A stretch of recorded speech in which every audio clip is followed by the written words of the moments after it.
Passado obscurecido por segredos, a Era das Trevas, pornocracia, fogo milagroso e envolvimento com assuntos ufológicos. Teorias da conspiração? Ou o Vaticano realmente teve um passado conturbado, o qual ele tenta de todas as formas esconder da humanidade para resguardar seu prestígio? Conheça alguns dos mais tenebrosos segredos e conspirações misteriosas do Éden, que ninguém pode explicar. Uma das partes mais curiosas do passado do Vaticano é um período denominado pornocracia, que também foi conhecido como domínio das cortesãs, ou saeculum obscurum, o século obscuro. Durante a pornocracia, o Vaticano foi principalmente dominado por um grupo de mulheres fora do comum. Elas eram mulheres com habilidades políticas que sabiam como manipular a igreja para obter alguma vantagem. E assim, como os papas terríveis que existiram ao longo da história, essas mulheres poderosas tinham suas vidas pessoais envolvidas em escândalos. Uma das figuras mais fascinantes durante o domínio das cortesãs foi Marósia, uma mulher nobre que ascendeu nas fileiras devido à sua relação íntima com vários papas. Alguns historiadores até pensam que Marósia pode ter sido a mulher mais poderosa que já viveu em Roma. Mas, como todas essas mulheres chegaram ao poder? Tudo começou no século X, depois de Cristo.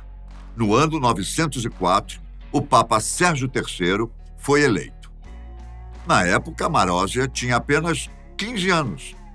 Ela era filha do cônsul Teofilacto e sua esposa Teodora, um casal influente que controlava a maior parte dos negócios em Roma.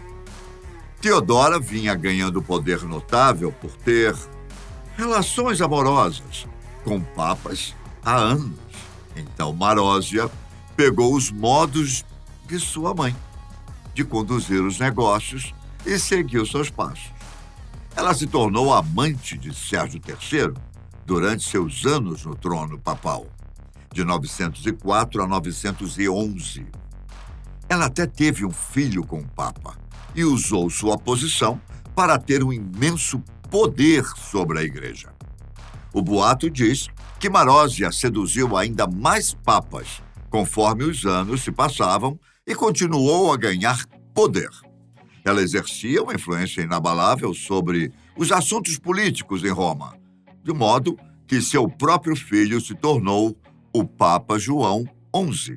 Ao longo da maior parte da história, os papas foram escolhidos por um grupo extremamente pequeno de romanos poderosos. Essas pessoas são conhecidas como os eleitores papais.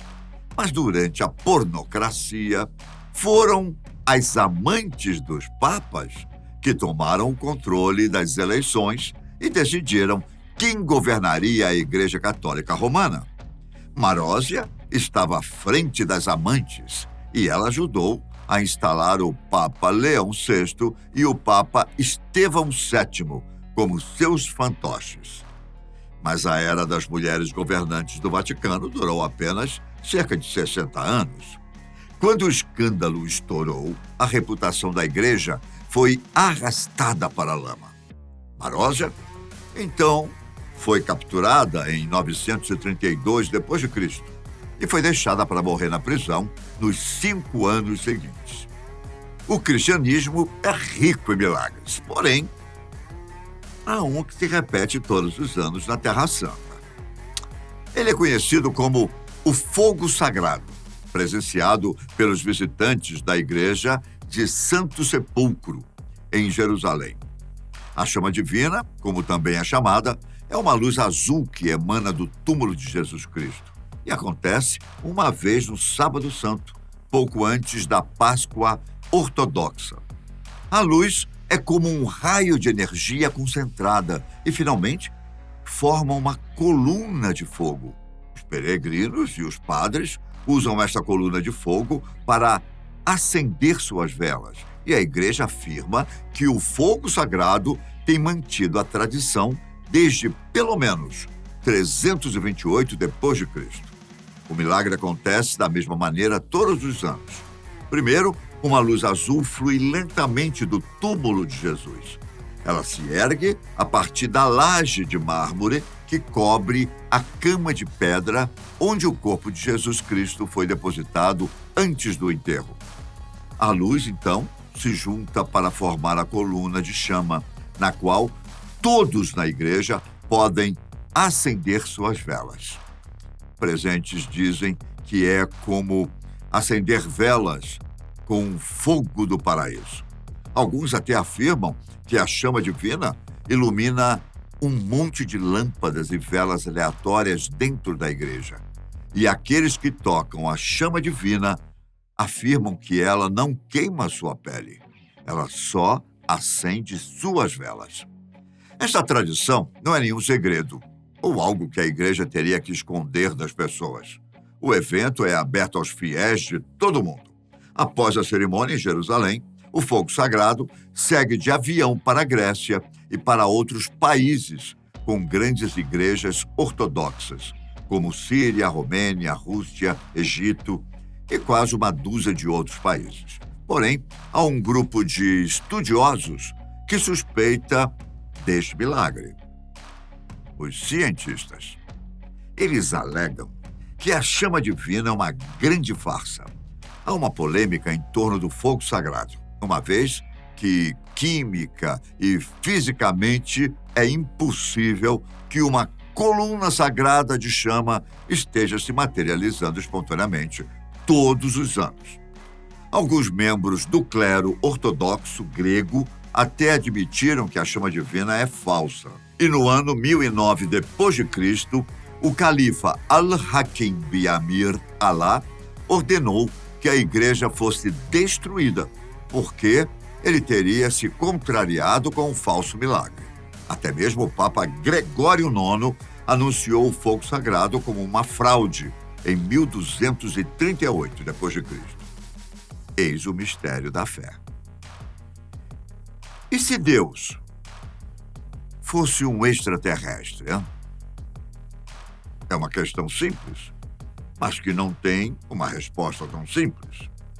Muitos pensam que a Bíblia tenta mostrar à humanidade mais sobre seres do espaço do que as pessoas imaginam.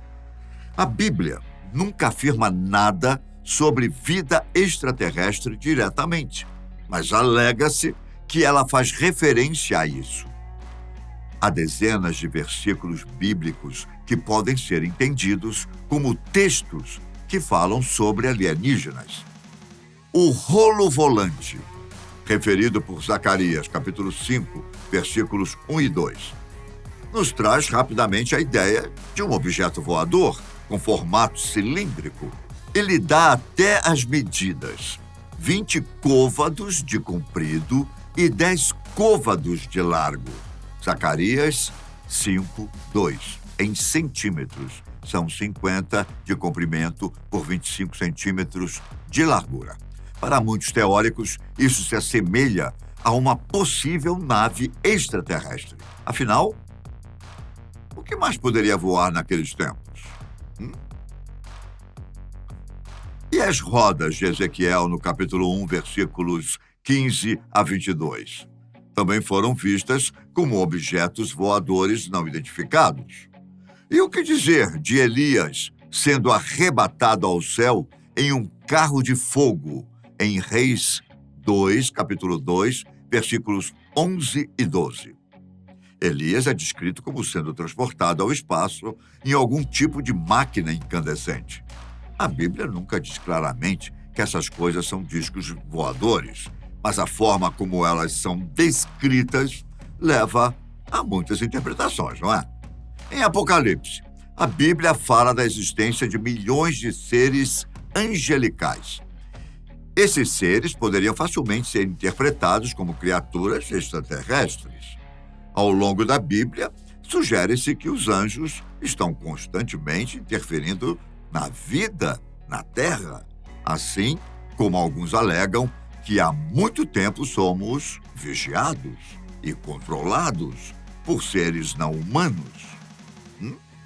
Qual a sua opinião a respeito? Acha isso possível? No mínimo, aqueles que escreveram a Bíblia foram inspirados por criaturas de outro mundo.